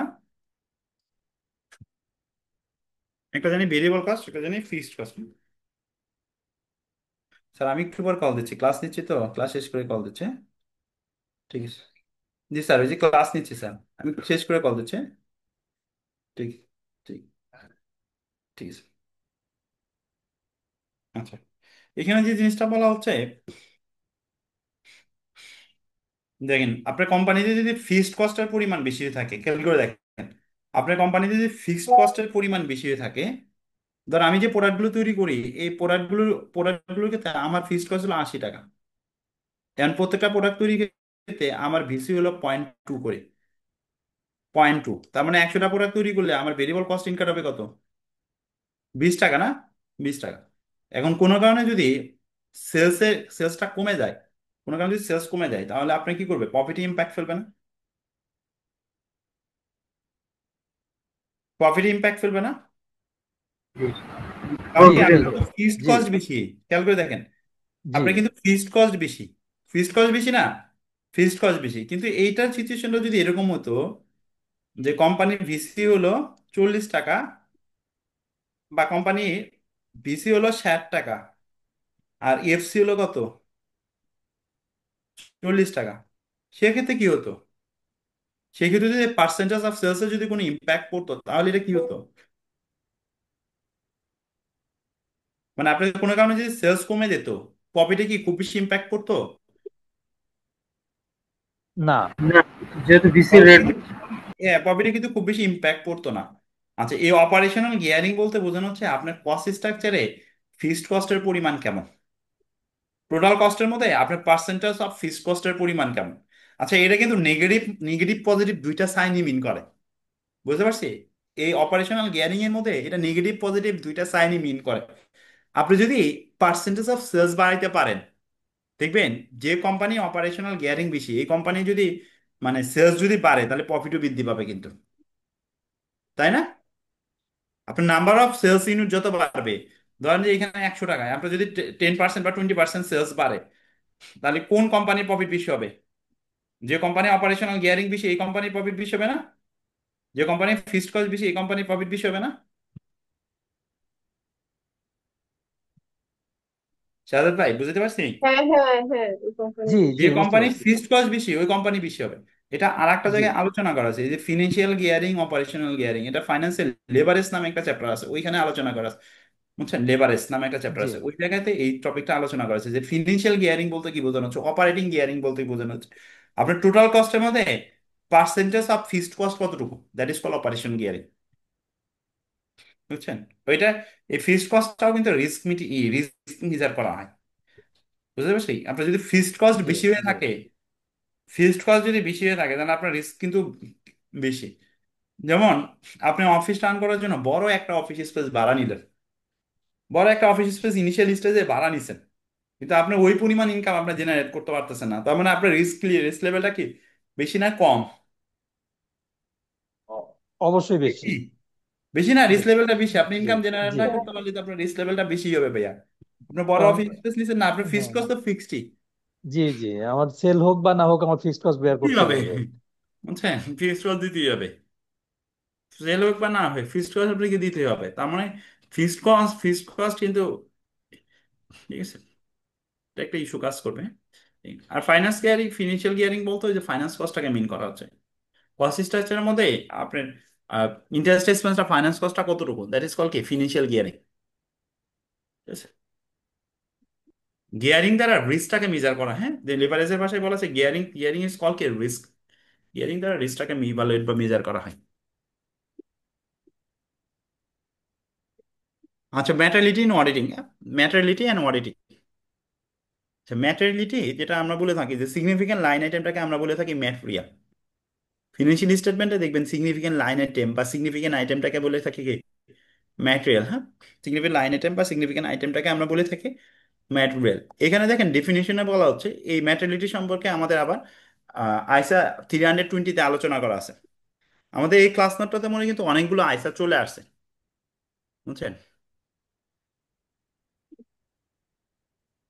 তার মধ্যে 15 থেকে 16টা আইসা পড়তে হয়, মানে অডিটের ক্ষেত্রে 15 থেকে 16টা আইসা অ্যাপ্লিকেবল থাকে, বুঝছেন। ওই যে আমরা 200 বললাম না, 200 সিরিজ, 300 সিরিজ, 400 সিরিজ বললাম না, এভাবে বললাম 500 সিরিজ, 600 সিরিজ, 700 সিরিজ, 800 সিরিজ। ঠিক আছে, 200 হয়তো বা 3-4টা 200 আছে, 200 আছে, 210 আছে, 220 আছে, 230 আছে, 240 আছে, 250 আছে, বুঝছেন। তাহলে কয়টা আইসা হলো, ছয়টা না, এরকম। 300 আছে, 300 আছে, 315, 320, 330, এরকম। 400 অল্প কয়টা আইসা আছে, 500 আবার অনেকগুলো আইসা আছে। 600টা আবার পার্টিকুলার, মানে আলাদা আলাদা সেক্টরের ক্ষেত্রে অ্যাপ্লিকেবল। 700টা হলো আমরা অডিট ওপিনিয়নের জন্য বলে থাকি। 700 আইসা গুলো অডিট ওপিনিয়নের জন্য, যে অডিট ওপিনিয়ন রিলেটেড আলোচনা। আইসা তো বোঝা যাচ্ছে ইন্টারন্যাশনাল স্ট্যান্ডার্ড অন অডিটিং। হ্যাঁ, স্ট্যান্ডার্ড অডিটর যে অডিট করতেছে এগুলো তাকে কি করতে হবে, আইসা কমপ্লাই করে তাকে করতে হবে। আইসা কমপ্লাই করে তাকে কি করতে হবে, করতে হবে। অ্যাজ অ্যান অডিট হিসেবে যে আমরা কাজ করতেছি ফিল্ড লেভেলে, আমাদের কিন্তু অ্যাজ অ্যান অডিট হিসেবে রেসপন্সিবিলিটি যে আমরা যে অডিটটা করতেছি অ্যাকর্ডিং টু আইসা অনুযায়ী করতেছি কিনা, এটা ভেরি ভেরি ইম্পর্টেন্ট। আচ্ছা, ম্যাটেরিয়ালিটি ডেফিনিশনে বলা হচ্ছে ম্যাটার ইজ ম্যাটেরিয়াল। একটা ম্যাটারটাকে বলা হচ্ছে ম্যাটেরিয়াল ইফ ইটস ওমিশন, যদি এটা বাদ পড়ে যায় আর মিস স্টেটমেন্ট হয়, would reasonably influence the economic decisions of users.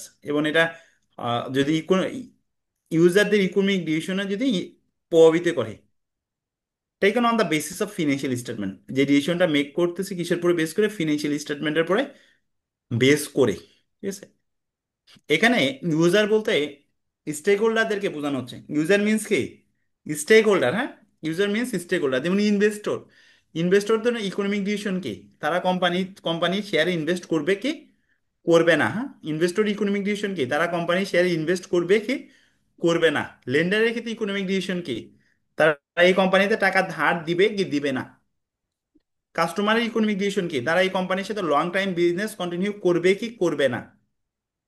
সাপ্লাইয়ের ক্ষেত্রে ইকোনমিক ডিসিশন কি, তারা এই যে কোম্পানিতে যে গুডস সাপ্লাই দিচ্ছে তারা ডিউ টাইমের মধ্যে টাকা পাবে কি না। ঠিক আছে, এই জিনিসগুলো, হ্যাঁ, পেমেন্ট টার্মসটা তারা দেখবে, এই জিনিসগুলো। আচ্ছা, এখন এখানে যে যেটা মেটালিটি বলা হচ্ছে যে ফিনান্সিয়াল স্টেটমেন্টে কোনো লাইন আইটেম বাদ পড়ে যাওয়ার কারণে বা মিস স্টেটমেন্ট হয়ে যাওয়ার কারণে যদি ইউজারদের ডিসিশন মেকিং এ ভিন্নতা নিয়ে আসে, তখন ওই আইটেমটাকে বলা হবে ম্যাটেরিয়াল। সাপোজ আপনি অ্যাডভার্টাইজিং পারপাসে খরচ করছেন 5 লাখ টাকা, কিন্তু আপনি চার্জ করছেন একটা শূন্য বাদ দিয়ে দিচ্ছেন 50,000 টাকা। ঠিক আছে, আপনি অ্যাডভার্টাইজিং পারপাসে খরচ হচ্ছে 5 লাখ টাকা, অ্যাকচুয়াল খরচ হচ্ছে 5 লাখ টাকা, কিন্তু আপনি এফএসএ দেখেছেন কত, 50,000 টাকা। কম কত দেখাইছেন, 4.5 লাখ টাকা কম দেখাইছেন না। তো এই যে 4.5 লাখ টাকা কম দেখাইছেন, এই 4.5 লাখ টাকা কম দেখার কারণে ইম্প্যাক্টটা কোথায় পড়ছে, প্রফিট ইম্প্যাক্ট ফেলছে না। প্রফিট কি 4.5 লাখ টাকা বেড়ে গেছে না, প্রিয়াঙ্কা আপু। হ্যাঁ, বেড়ে গেছে প্রফিট 4.5 আচ্ছা, লাখ। প্রফিট 4.5 লাখ।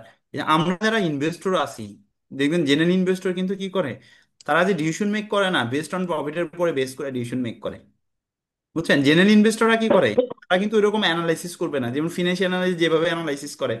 ফিনান্সিয়াল অ্যানালিস্টের ফার্স্ট টার্গেট হলো ক্যাশ ফ্লো স্টেটমেন্ট তারা অ্যানালাইসিস করে, বুঝছেন? ক্যাশ ফ্লো স্টেটমেন্ট তারা অ্যানালাইসিস করে,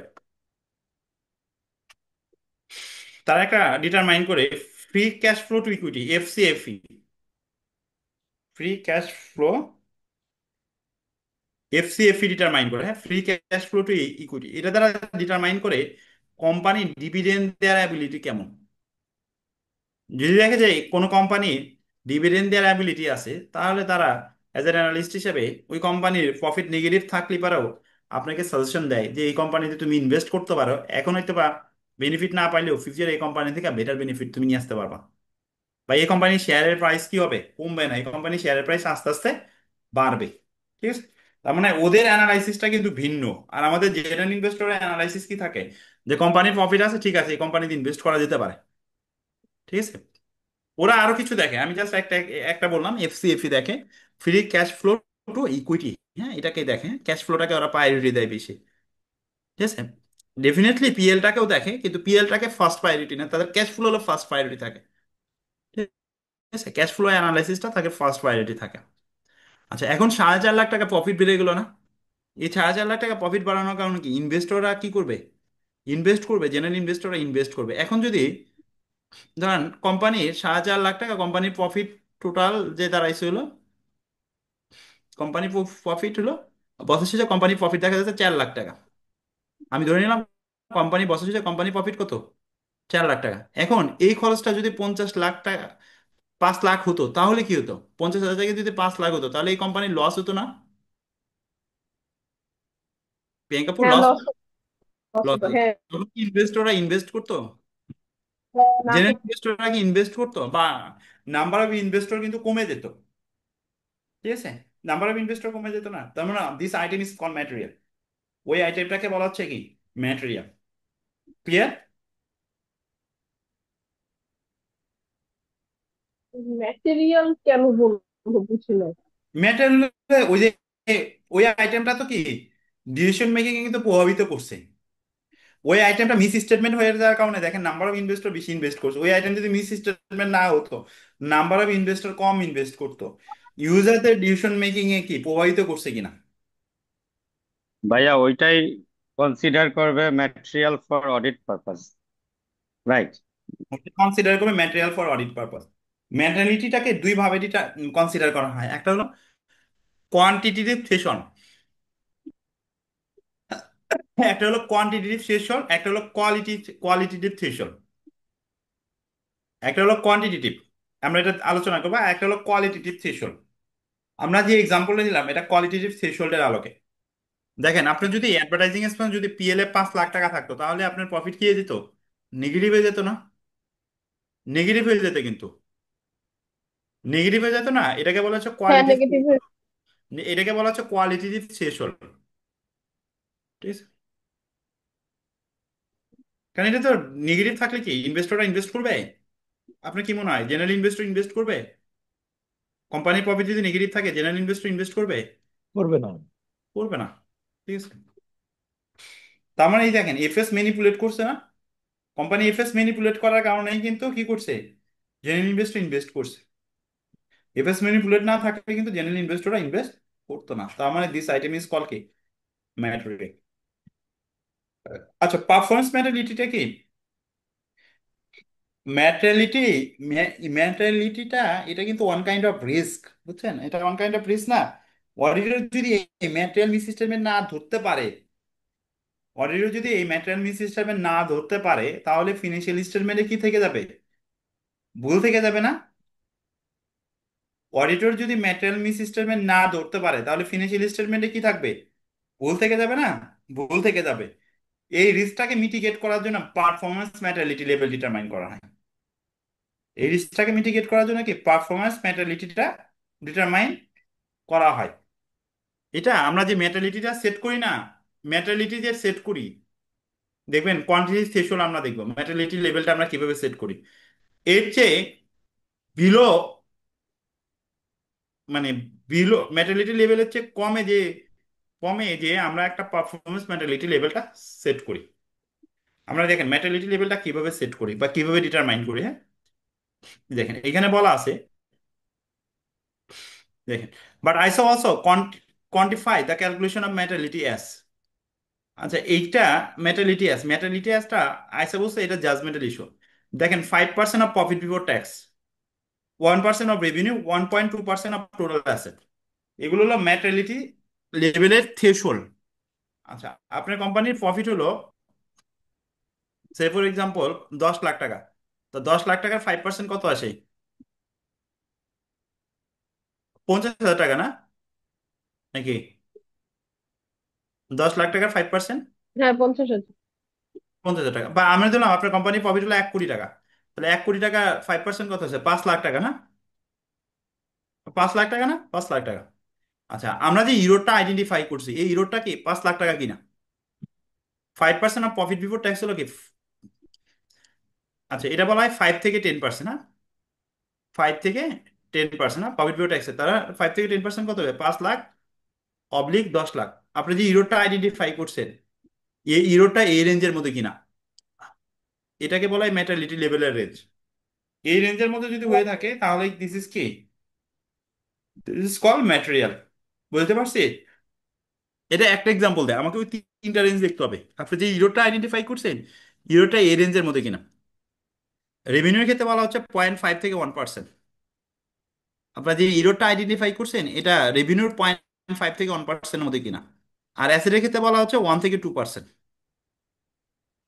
অ্যাসেটের ক্ষেত্রে বলা হচ্ছে 1 থেকে 2%। যে ইউরোটা আইডেন্টিফাই করছেন, এই ইউরোটা 1 থেকে 2%-এর মধ্যে কিনা। আমরা ভুল পাইছি কত? ইউরোর পাইছি কত? 4.5 লাখ টাকা না? 4.5 লাখ টাকার ভুল পাইছি না? 4.5 লাখ টাকার ভুল পাইছি না? জি। জি। মিস স্টেটমেন্ট পাইছি কিন্তু 4.5 লাখ টাকা। তার মানে এটা কি এই রেঞ্জের মধ্যে, 5 থেকে 10 লাখের মধ্যে, নাকি বিলো? বিলো। বিলো না? তার মানে দিস ইজ নট ম্যাটেরিয়াল। ঠিক আছে, দিস ইজ কি, এটা ম্যাটেরিয়াল না। এখন ভুল তো আমরা একটা পাইছি, এরকম আরো ভুল থাকতে পারে না? এরর তো আমরা একটা আইডেন্টিফাই করছি না? আমরা অ্যাজ অ্যান অডিটর হিসেবে কি কাজ করি? অ্যাজ অ্যান অডিটর হিসেবে আমরা স্যাম্পল বেসিসে কাজ করি। আমি ঠিক বলছি কিনা? অ্যাজ অ্যান অডিটর হিসেবে আমরা কি করি? স্যাম্পল বেসিসে কাজ করি। আমি হয়তো বা 30% বা 40% চেক করে দেখতেছি। আমি কি 100% ট্রানজেকশন চেক করি অডিটের ক্ষেত্রে? বা না। আপনাদের যে কোম্পানি না। অডিটর অডিটর করে, আপনারা কি 100% চেক করে? না। 100% চেক করে না, কিন্তু আমরা 30 থেকে 40% চেক করে দেখি। মোস্ট অফ দ্য ক্ষেত্রে 30 থেকে 40% চেক করে দেখি, বা অনেক ক্ষেত্রে 20%ও আমরা চেক করে দেখি। 20 থেকে 30% বা 50%, 100% চেক কিন্তু পসিবল না। বুঝছেন? 100% check it's not a possible. ঠিক আছে? আর ওইখানে আপনাকে টাইমও দিতে হয় অনেক। যদি, ঠিক আছে, এটা actually tough, it's a challenging task 100% check. হ্যাঁ, তাহলে দেখেন, তাহলে আমরা ধরুন যে 30 থেকে 40% চেক করার পরে আমরা একটা ইউরো পেলাম 4.5 লাখ। এখন তো 60% বা 60 থেকে 70% ডাটা কিন্তু পড়ে আছে। তার মানে দেয়ার ইজ এ চান্স, একটা চান্স আছে না, there is a chance to incur another another mistake. বা একটা চান্স আছে তো, এক বা একের অধিক ভুল হওয়ার সম্ভাবনা আছে ওই 60 থেকে 70%-এর মধ্যে। এই ধরনের তো একটা পসিবিলিটি কাজ করতে পারে। এই রিস্কটাকে মিটিগেট করার জন্য আমরা একটা পারফরমেন্স ম্যাটারিয়ালিটি লেভেল ডিটারমাইন করি। এই রিস্কটাকে মিটিগেট করার জন্য আমরা কি করি? এগুলো তো বুঝি নাই যে 1% অফ রেভিনিউ এটা আমাদের একটা স্ট্যান্ডার্ড আপু। এটা একটা জাজমেন্টাল ইস্যু। মেন্টালিটি হলো কি, আমি ওই সাড়ে কোয়ান্টিটি চার চেক। লাখ পরে আবার এটাকে পার্সেন্টেজ নিব, হ্যাঁ, না, মানে পার্সেন্টেজ পার্সেন্টেজ। আপনি নিতে পারেন, কিন্তু পার্সেন্টেজ না নিলেই হবে। যেমন আমরা এখানে তো থ্রেশহোল্ড বের করে ফেললাম। যেমন প্রফিট বিফোর ট্যাক্সের হলো 5 থেকে 10% হলো মেন্টালিটি। আপনার যে ইউরোটা আইডেন্টিফাই করছেন, এই ইউরোটা প্রফিট ট্যাক্সের 5 থেকে 10%-এর মধ্যে কিনা, বা রেভিনিউর 1.5 থেকে 1%-এর মধ্যে কিনা। ঠিক আছে? অথবা অ্যাসেটের 1 থেকে 2%-এর মধ্যে কিনা, যে ইউরোটা আইডেন্টিফাই করছেন। এই তিনটার মধ্যে যে কোনো একটা মধ্যে যদি পড়ে থাকে, তাহলে ওই ইউরোটা আপনার ম্যাটেরিয়াল। স্যার ব্যাপারটা কিরকম যে আমার এই আমি যে টেস্টটা করতেছি এই টেস্টটা যদি আমার 5% এর মধ্যে পড়ে তাহলে এটা সিগনিফিকেন্ট। ওয়ান জি, টু এটা পার্সেন্ট ম্যাটেরিয়াল। রেভিনিউর ক্ষেত্রে হয় তাহলে এটা সিগনিফিকেন্ট। ওয়ান জি পয়েন্ট জি টু জি পার্সেন্টের মধ্যে হয় মানে দ্যাট ইজ মানে টু বি কনসিডার্ড, হ্যাঁ সিগনিফিকেন্ট ইম্পর্টেন্ট জি এরকম জি জি ব্যাপারটা জি যেটাকে জি আমরা জি। ম্যাটেরিয়াল হিসেবে হ্যাঁ, টার্ম জি জি করতেছি। জি ব্যাপারটা এরকম। জি ভাইয়া, এটাই এটাই বলা আছে খায়রুল ভাই। ঠিক আছে। এটাই বলা বলা হচ্ছে। ঠিক আছে, এর বিল হইলে পারে আমরা এটাকে পার্সেন্টেজে কনভার্ট কিভাবে করবো এটা বলছি আমি। কোনটা এই এটা কি 4,500,000 টাকা কনভার্ট কিভাবে করবে? হ্যাঁ হ্যাঁ হ্যাঁ, এটা 4,500,000 টাকা আবার আমাদের কনভার্ট করতে হবে না? না, এটা কনভার্ট করতে হবে না, আমরা তো রেঞ্জ আগেই ফিগারটা তো আগে ডিটারমাইন করে নিলাম। ওকে, কনভার্ট হ্যাঁ। করার দরকার আছে, কারণ আমরা তো দেখেন প্রফিট বিফোর ট্যাক্সের 5 থেকে 10%। আমার যদি প্রফিট 1 কোটি টাকা হয় তাহলে 5 থেকে 10% কত, 5 থেকে 10 লাখ না? হ্যাঁ আগে হ্যাঁ তো হ্যাঁ। ডিটারমাইন করবো, আপনার হচ্ছে 4,500,000, তার মানে বিলো কি 5 লাখের নিচে তো, 5 লাখের নিচে, 5 লাখের হ্যাঁ। নিচে না, মানে এটা 5 লাখের নিচে। ম্যাটেরিয়াল না, কিন্তু হ্যাঁ সেকেন্ডে যে 1% অফ রেভিনিউ ওইটা কিভাবে ডিটারমাইন ওই যে করবো? রেভিনিউ, আপনার টার্নওভার কত কোম্পানি, এই পিএল টার্নওভার দেওয়া আছে কত, এই টার্নওভারের 0.5 থেকে 1% করে নেন। ধরেন টার্নওভার দেওয়া ওকে। আছে 10 কোটি, তাহলে 10 কোটির 0.5% করেন, আর 10 কোটির 1% করেন। আপনি ও অ্যাসেট দেওয়া আছে আচ্ছা, ধরেন যে তো 5 কোটি, তাহলে 5 কোটি 1 থেকে 2% করেন। ভাইয়া কথা হচ্ছে ও যে আচ্ছা। যদি এটা ম্যাটেরিয়ালিটির ভিতরে না পড়ে কোয়ান্টিফাই করে, তাহলে কি করব? আচ্ছা, ম্যাটালিটি যদি ম্যাটেরিয়াল বা নন ম্যাটেরিয়াল মানে ইমম্যাটেরিয়াল যেটাই হোক, এটা ম্যানেজমেন্টকে অবহিত করতে হবে। আমরা যেটা করি, আমাদের যেটা কাজ, বুঝছেন, অ্যাজ অ্যান অডিটর হিসেবে আমরা যখন কোনো ইরর আইডেন্টিফাই করি তখন আমরা কি করি, ম্যানেজমেন্টকে বলি এফএসটা কি করে দেওয়ার জন্য, মডিফাই করে দেওয়ার জন্য, চেঞ্জ করে দেওয়ার জন্য। ঠিক আছে, ম্যানেজমেন্টকে আমরা বলি কি এফএসটা কি করার জন্য, চেঞ্জ করার জন্য বা মডিফাই করার জন্য। এখন ম্যানেজমেন্ট যদি এফএস মডিফাই না করে, তাহলে অ্যাজ অ্যান অডিটর হিসেবে আমি কি করব, audit opinion, qualified audit opinion issue করব ইন কেস অফ ম্যাটেরিয়ালিটি। আর ইম্যাটেরিয়ালিটি ক্ষেত্রে এটা অডিটরের জাজমেন্টের উপর ডিপেন্ড করবে, অডিটর কি কোয়ালিফাইড দিবে নাকি কোয়ালিফাইড দিবে না, সেক্ষেত্রে এমফাসাইজ অফ ম্যাটার দিয়ে দিতে পারে। ক্লিয়ার? বুঝতে পারলাম কি না? মানে কি এই তিনটা তিনটা বেঞ্চমার্ক, যেটা হচ্ছে প্রফিট, রেভিনিউ এবং অ্যাসেটের ক্ষেত্রে, তিনটার ক্ষেত্রে যদি আমার ম্যাটেরিয়ালিটির মধ্যে না পড়ে সেক্ষেত্রে আমরা মডিউল চেঞ্জ করতে বলবো, ব্যাপারটা আমরা এরকম। আমরা অ্যাকচুয়ালি কি ম্যাটেরিয়াল, মানে আপনার ইউরোটা ম্যাটেরিয়াল হোক ইম্যাটেরিয়াল হোক, ক্লায়েন্টদেরকে আমরা সাজেস্ট করি কি এফএসটা কি করার জন্য, চেঞ্জ করে দেওয়ার জন্য। বুঝছেন, আমরা ক্লায়েন্টদেরকে সাজেস্ট করি কি, এটা কিন্তু আইসাতেও বলে দিছে, অ্যাজ এন অডিট হিসেবে আপনি কোনো এরর আইডেন্টিফাই করবেন তখন ক্লায়েন্টকে কি বলবেন, তখন এটা ম্যানেজমেন্টকে অবহিত করতে হবে কিন্তু। এগুলো কিন্তু অডিটিং স্ট্যান্ডার্ডে কিন্তু ইনস্ট্রাকশন দেওয়া আছে, যখন কোনো এরর আইডেন্টিফাই করবেন তখন ক্লায়েন্টকে কি করতে হবে, অবহিত করার জন্য কিন্তু বলা আছে যে as an auditor you have to inform the management. মানে কোয়ালিফাই রিপোর্ট দিতে হবে, রাইট? কোয়ালিফাই রিপোর্ট ভাইয়া, নুন নুন ভাই, আগে না, আগে ম্যানেজমেন্টকে অবহিত করতে হবে। আচ্ছা। ম্যানেজমেন্ট যদি ফিনান্সিয়াল স্টেটমেন্ট চেঞ্জ করে দেয় তাহলে অ্যাজ অ্যান অডিটর হিসেবে আপনি কেন কোয়ালিফাইড দিবেন? হুম। আর একটা টার্ম কি বললেন? কোয়ালিফাই, আর একটা? আচ্ছা, এখানে আরেকটা নাম হলো কি এমফেসাইজ অফ ম্যাটার একটা হয়, বুঝছেন, যেখানে অডিট ওপিনিয়ন আমরা কোয়ালিফাইড করি না, জাস্ট এমফেসাইজ অফ ম্যাটার, ওই ম্যানেজমেন্টের অ্যাটেনশনটা ড্র করা হয়। ঠিক আছে, এমফেসাইজ অফ স্যার ম্যাটার এখানে হয় এটা। স্যার এখানে একটা বিষয় হচ্ছে যে 4,50,000 টাকা যেটা বলেন নন ম্যাটেরিয়াল, জি, এটা সেম ইরো যদি আমার ডাবল হয়ে থাকে, লাইক 4,50,000 হ্যাঁ এবং হ্যাঁ 50, তখন কিন্তু আবার এটা কিন্তু ইয়ের মধ্যে হ্যাঁ, পড়ে যাবে, তখন ম্যাটেরিয়ালের মধ্যে পড়ে যাবে। ম্যাটারলিটির মধ্যে পড়বে। ওই রিস্কটাকে বুঝতে মিটিগেট পারে। করার জন্য আমরা পারফরমেন্স ম্যাটারলিটিটা ডিটারমাইন করি। আচ্ছা ভাই, ওই রিস্কটাকে মিটিগেট করার জন্য আমরা কি করি, পারফরমেন্স ম্যাটারলিটি লেভেলটা ডিটারমাইন করি। যেমন পারফরমেন্স ম্যাটারলিটি কি, আমরা যে ম্যাটারলিটি লেভেলটা সেট করছি না, এটাকে আবার ডিসকাউন্ট করে নিই, এটাকে 50% বা 60% ডিসকাউন্ট করে নিই। দেখুন মানে দেখেন কতটুকু ফাইভ আমি পার্সেন্ট কতটুকু পারফর্ম করব? না, কতটুকু পারফর্ম করবো না, আমি কোন লাইন আইটেম গুলো চেক করে দেবো, কোন আইটেম গুলো ভেরিফিকেশন করে দেখবো। আমরা দেখবেন আমরা ডকুমেন্ট স্যাম্পলিং এর ক্ষেত্রে আপনার কয়েক 5টা ওয়ে আছে।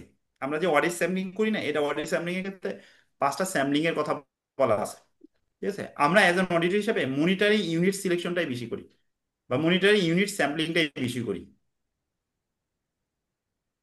বুঝলেন, মনিটারি ইউনিট স্যাম্পলিংটাই কি করি, বেশি করি। হ্যাঁ, মনিটারি ইউনিট স্যাম্পলিং কেমন, ধরুন এই যে আমরা যে ম্যাটারলিটি লেভেল যেটা মাইন্ড করলাম না, যেমন 5% অফ প্রফিট বিফোর ট্যাক্স, এটা ম্যাটারলিটি কত, 5 লাখ থেকে 10 লাখ না, 5 লাখ থেকে 10 লাখ। এজ অ্যান অডিট হিসেবে তো আমার সব লাইন আইটেম চেক করা দরকার নাই বা চেক করা পসিবলও সম্ভব না, না। তখন আমরা অডিট টিম মেম্বারদেরকে বলি কি যে তুমি এই ট্রানজেকশন গুলো, এই মানে মনিটারি ইউনিট সিলেকশনের ক্ষেত্রে যেটা বলা হয়, এই ট্রানজেকশন গুলো 5 লাখ বা 5 লাখের উপরে যে ট্রানজেকশন গুলো আছে না, এই জিনিসগুলো চেক করে দেখো। Exactly, exactly. বুঝতে পারছো? কিন্তু এইটা চেক করে দেখলে কি ওই যে রিস্কটা কিন্তু থেকে যায়। ঠিক আছে, তখন আমরা একটা ডিসকাউন্ট করে নিই, ধরেন যে 60% ডিসকাউন্ট করে নিই। তাহলে 5 লাখে 60% ডিসকাউন্ট কত আসে? 5 লাখে যদি 60% ডিসকাউন্ট করি, কত, 2 লাখ না? 2 লাখ মতো। 2 লাখ। তখন আমরা অ্যাজ অ্যান অডিটর হিসেবে অডিট টিম মেম্বারদেরকে বলি, তুমি 2 লাখ বা 2 লাখের উপরে যে ট্রানজেকশন গুলো আছে এই ট্রানজেকশন গুলো ভেরিফিকেশন করে দেখ। ক্লিয়ার এটা? ওটাকে বুঝতে বলা পারছি। হচ্ছে পারফরমেন্স ম্যাটালিটি। ওই যে 60% ডিসকাউন্ট করে নিছি বা 50% ডিসকাউন্ট করে নিছি, তখন এটাকে বলা হচ্ছে পারফরমেন্স ম্যাটালিটি। কারণ এটা করা হয় কি জন্য? আমার রিস্কটাকে মিটিগেট করার জন্য বা রিস্ক লেভেলটাকে কমানোর জন্য করা হয়ে থাকে পারফরমেন্স ম্যাটালিটি। অনেক সময় প্রফিট বিফোর ট্যাক্স যদি নেগেটিভ হয়ে যায়, সেক্ষেত্রে আমরা মনে হয় রেভিনিউ বা অ্যাসেটের মাইনাস সাইনটা যা স্কিপ করতে যা বলছে। মাইনাস সাইনটা হ্যাঁ, যা স্কিপ করতে বলছে। প্রফিট স্কিপ বিফোর করতে ট্যাক্স যদি বলছে exactly। নেগেটিভ হয় তাহলে মাইনাস সাইনটা স্কিপ করতে বলছে। আর ম্যাটালিটি লেভেলটা অ্যাকচুয়ালি জাজমেন্টাল ইস্যু। যে আপনাকে এখানে যেটা বলা হচ্ছে যে আপনার 5 থেকে 10% প্রফিট বিফোর ট্যাক্স এটা নিয়ে কাজ করতে হবে, নট নেসেসারি। ঠিক আছে, বা আপনি ওটা ইগনোর করে আপনি অন্য দুটাকে বেস ধরেন, অন্যগুলোকে বেস ধরে আগাইতে পারেন, কোনো সমস্যা নাই, জাজমেন্টাল ইস্যু। ঠিক আছে। আর সবগুলোই যে মনিটারি ইউনিট সিলেকশন করবেন এরকমটাও না। আপনি এর মধ্যে হ্যাপাজার্ড সিলেকশন আছে, তারপরে ব্লক সিলেকশন আছে, র্যান্ডম সিলেকশন আছে, কিছু এগুলো করে দেখতে পারেন। সব দিয়ে মনিটারি ইউনিট সিলেকশন করতে হবে নট নেসেসারি।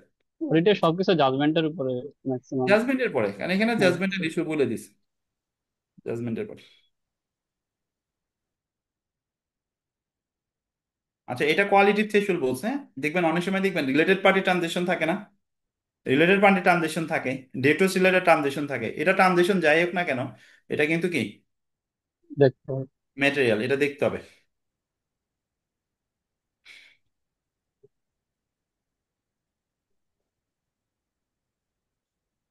আচ্ছা, এই পর্যন্ত থাকবো, হ্যাঁ, আজকে আর পড়াবো না, এখন থিওরিটিক্যাল তো। বুঝছেন? আমাদের অডিটিস সম্পর্কে একটু আলোচনা আছে, আপনি একটু দেখে নেন, অডিটিসটা খুব সুন্দরভাবে আলোচনা করা আছে। আমরা দেখি নেক্সট ক্লাস এটা নিয়ে একটু কিছুটা আলোচনা করবো, হ্যাঁ, আজকে এই পর্যন্ত থাকবো, হ্যাঁ? জি, কারো কোনো কোশ্চেন না ওকে। থাকলে আমরা শেষ করি। থিওরি তো জি অনেক জি পড়ানো যায় না, বুঝছেন? জি ম্যাথ হলে পড়ানো যায়, ম্যাথ তো মজার।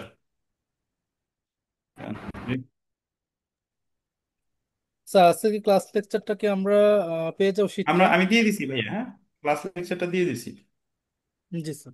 লেকচারটা আমি খুব সুন্দরভাবে করে দিচ্ছি, এখানে কিছু পেয়েছি পেয়েছি। অ্যাড করে আর ডেপথ আলোচনা করছি, কারণ এখানে রিস্ক গুলো খুব সুন্দরভাবে আলোচনা করছে। ঠিক আছে? একটু পড়তে চেষ্টা করেন, কারণ নলেজটা গ্যাদার করেন, কাজে দিবে। মনি ভাই, আমরা এন্ড করে দিই আজকে, হ্যাঁ? জি, অসুবিধা নেই, জি।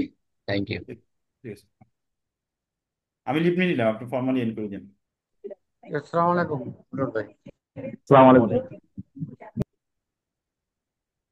মনির স্যার ভাই, আপনি আমাদেরকে কোয়েশ্চেন দিবেন বলেছিলেন, স্যাম্পল কোয়েশ্চেন। আগে কোশ্চেনটা দিয়ে আমরা তাহলে আমরা একটা কাজ করি, আজকে তো চলে গেল, না সোমবার বা মঙ্গলবার একদিন আমরা একটা এক্সট্রা একটা সেশনে ওটা ইয়া করি, নাকি গ্রুপে দিয়ে দিলে হবে নাকি স্যাম্পল? স্যাম্পল গ্রুপে দিয়ে দিলেই হবে। ওকে ওকে, ঠিক আছে, তাইলে আর সেশন দরকার নেই। ওকে। হ্যাঁ মনির ভাই, আমার একটা কোশ্চেন ছিল যে নতুন গ্রুপ করাতে আপনার হুম। ওই যে আগের গ্রুপে শেয়ার করা ফাইলগুলো তো আর ডাউনলোড করা যাচ্ছে না। হ্যাঁ অসুবিধা নেই, যেটা না পারেন একটু ইন্ডিকেট করে দিলে দিয়ে দিব। জি জি। ওকে।